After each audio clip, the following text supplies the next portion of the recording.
Hi, I'm Julie Pugini, and I work at the Career and Transfer Center here at Schoolcraft College. Today I'd like to talk to you a little bit about interviewing. So you get that phone call, and your heart's racing, and you're thinking, what's going on? And they call you and they say, guess what? You got an interview. Out of those hundreds of resumes that you sent in, or hopefully just a couple of those, you got the interview. So now what? What do? Interviewing isn't something that you do every day. It's not something that you practice. I think it feels daunting to think about getting interrogated by one, two, or maybe a multiple panel of people. So what now? Preparation. Preparation is the key. And that's what I'm here for today. I'm going to help you to better understand what it takes to have a really great interview. Keep in mind that you are marketing yourself to everybody. You are having to sell yourself. You have to sell what you have in relation to all those skills that you told them you had on your resume. And so how do you do that? It takes practice, it takes preparation, and it takes a lot of work. And so what I want you to do today is listen to a little bit of these techniques and these tools that I have, and these are going to help you to succeed when you're in front of people and you're probably going to be very nervous. But you have to get in there and make a very good first impression. And remember, you're going to project yourself to a potential employer, and you have to tell them what you can do for them. They're going to be constantly asking and thinking about how you can benefit their company and what kind of a fit that you are. From the moment that you're in that reception area, you're being watched, so make sure that you have proper decorum. Make sure that you're dressed appropriately, and that's something that we're going to get into a little bit later also. Make sure your cell phones are off. Make sure you're not texting anybody. Make sure the gum's out of the mouth. Make sure that everything that you do is saying, I can be a good employee. When you go to the desk, the front desk, to check in, make sure that you shake hands with the receptionist. Make sure you introduce yourself and smile and let them know. Please be there at least 15 minutes early, and this will allow you for some time. So from the moment that you get into this office, make sure that you are standing tall and you're confident and you're smiling. Make sure that you give a firm handshake. And that's something too that we can teach you over at the Career Center, is how to give a good handshake. And don't be surprised if there's going to be multiple people interviewing you. I've had panels of interviews of 9 people before. I'm not saying that this would happen to you, but be prepared. It could be 1, it could be 2, it could be 10. Make sure that you also bring multiple copies of your resume, and you're handing them out to them as you greet each person, and smile and be confident in who you are. And when you're shaking hands with each person, introduce yourself to each person. And if you can, recite their name back. For instance, hi John, it's good to meet you, John. I'm Julie. Some of the things that I want you to remember: number 1, be on time. Make sure that you're allowing yourself time for parking, for traffic, for going to the bathroom, for freshening up, and also make sure that you know the route that you're going to. There could be construction. Make sure that you're neatly dressed. When in doubt, dress in the conservative side. This is business casual. Make sure that you smile. Friendly people are always easier to like, and giving them that smile initially will put all the defenses down. It'll help you feel less nervous. And be informed about the company. Go to their website. Research the company. Make sure you know their products. Make sure you know what is up and coming. Research, research, research. This is going to help you to answer a lot of the questions and to determine, is this a place that you really want to work for? Make sure that you're enthusiastic, but not too talkative. Maintain good eye contact. This establishes a sense of trust, and it helps build rapport. Make sure that you're honest with every question that's asked to you, and make sure you're honest in your resume as well. Make sure you summarize your strengths to differentiate you from other candidates for the position.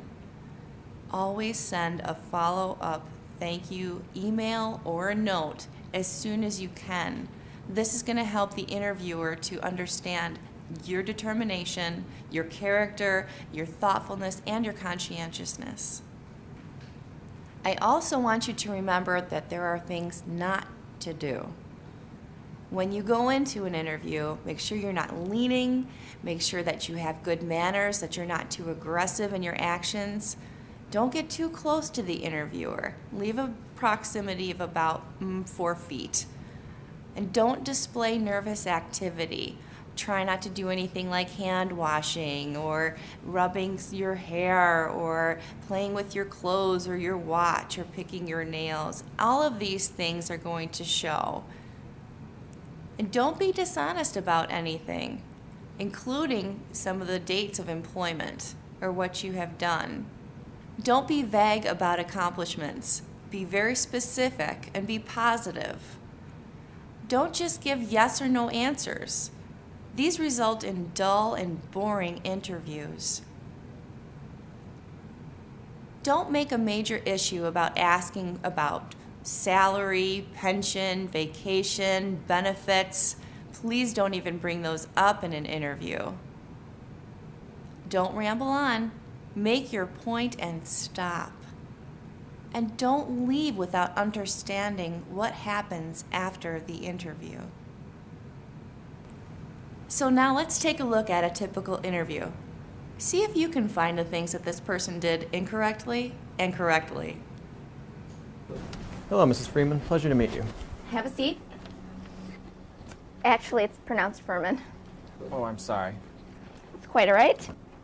Now, Mr. Williams, I do have a copy of your application. Do you have a copy of your resume?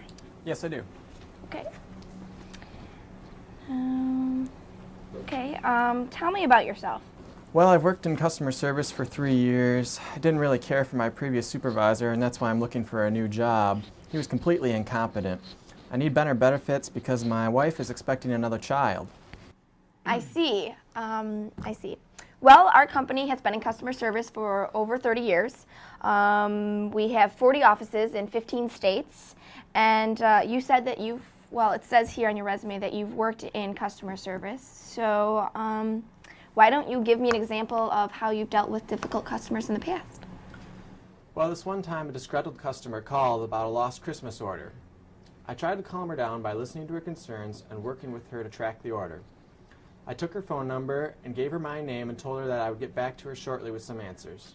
I tracked the order and called her back to let her know that we were sending her order overnight. I then invited the customer to call back and ask for me if she had any other concerns. So it's pretty obvious by this video that you could see he's chewing gum and he's giving personal information, asking about benefits, salary. Those are the things not to do. But some of the really positive things that he did was really good eye contact, a good firm handshake, and then he also explained about what he did in employment and how he did it. And that was a behavioral-based interview. So what's a behavioral-based interview? Behavioral-based interviews are probably 80% of what you're going to be asked in an interview. So you want to prepare yourself. And some of the ways that you can prepare yourself are by using this acronym, the STAR technique. In the STAR technique, what you're thinking about is the situation, you're talking about the task, you're talking about the action that you did, and then the result. So what you're doing is that you're painting a story. You're giving an employer an ideal look of what you have done and how you've done it and all of the good results that come from it. So for instance, if they say, discuss a time when a project didn't work out. Give me an example when you had to show good leadership. Tell me about a time when you had to deal with a difficult customer. When you're answering these questions, always make sure to spin it to a positive. No matter how negative it might sound at first, what if you had a difficult manager? Don't ever tell them that you had a difficult manager. Always give them solutions and reasons why the management was fantastic, no matter what. Or a difficult customer. How did you use your conflict resolution skills? What did you do to address what their needs were? especially when you're not taking anything personally of what the customer's projecting onto you. I think that it's great to understand yourself in the interview process and know what kind of answers to give. Always, always, always make it positive. One of the other questions that they may ask, tell me about your greatest weakness. And this is a question that I get all the time with students. A greatest weakness, why would they want to know what my greatest weakness is? Well, there's a trick. Turn your greatest weakness into your greatest strength. One of the examples that you could give for a greatest weakness would be technology. Think about that. Here's an answer. One of my greatest weaknesses is that I really think that I don't know enough about technology. But what this has helped me to do is that I'm constantly updating my skills. I'm taking classes, I'm attending seminars, I'm constantly online. I make sure that I learn all the software. I try to find out what the trends are in the software. So really what I'm trying to do is update my skills constantly because it's changing so rapidly. That could be a good answer for you. So you're really not talking to them about a weakness that you have. It actually turns into a great strength and something that an employer would be looking for. Now you're coming to the point where you're at the end of the interview. And I want you to remember, don't bring up salary. Let them bring that up. Also, make sure that you always know how to get in contact with them after the interview so you can send them all thank you emails. Email is the fastest way to get to them right away, and they'll remember your name. You can get business cards from them. Always ask how to follow up. And one of the other important things to do at the end of an interview is ask questions. Ask questions to the employer. And people ask me, what are some questions that I can ask? Ask them about why this position became available. And you've done research about the company, right? So make sure that you ask them about some of the up-and-coming things that they're doing or how you can get involved with projects. Make sure that you relate your questions directly to the research of the company and make sure you find out a little bit about what the department is like. Now, what's it like to work for them? What's their ideal employee look like as well? So at the conclusion of the interview, everybody stands up and you give another firm handshake and you thank them for their time. If you need more help with your interviewing, please feel free to contact the Career and Transfer Center here at Schoolcraft College. We're located in McDowell, room 205, and our phone number is 734-462-4421. You can visit our website at www.schoolcraft.edu and go to the website Career and Transfer Center. At the Career and Transfer Center website, you can also link up to the Perfect Interview.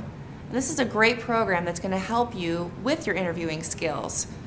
If you have a webcam, you can set it up and you can watch yourself doing interviewing as well. So this is going to help you practice, and when you're ready, come in, make an appointment with a career counselor, and we can help you to succeed.